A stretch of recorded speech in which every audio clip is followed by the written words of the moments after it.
Alright, so I got the brown packing in there. Now you can kind of see on this, maybe, this has a beveled side on it. It meets with this bevel side right here, and what happens is it makes a flush transition for the packing to go down in there just right.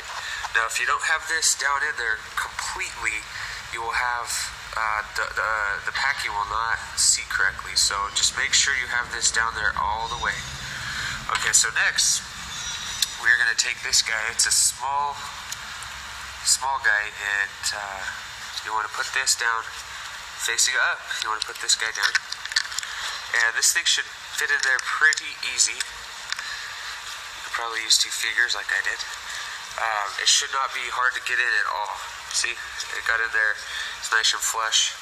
Next, you want to take this guy, and this also should be pretty easy to get in. It shouldn't be hard.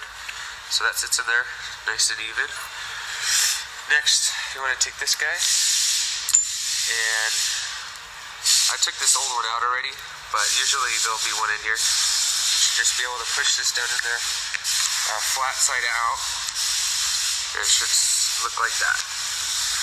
Then you want to take your O-ring right here, and the O-ring will go on this guy. Let me take care of this real quick.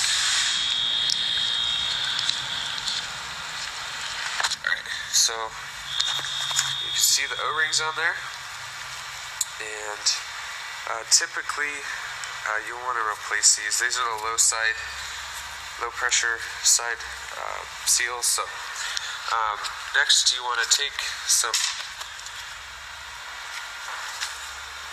it's O-ring lube. It just makes for an easier installation. Also it lubricates the O-ring a little bit,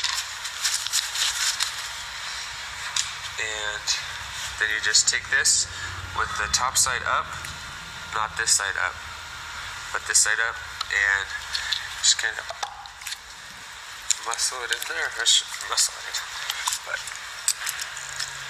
and it seats down there perfect. And that's the installation of packing.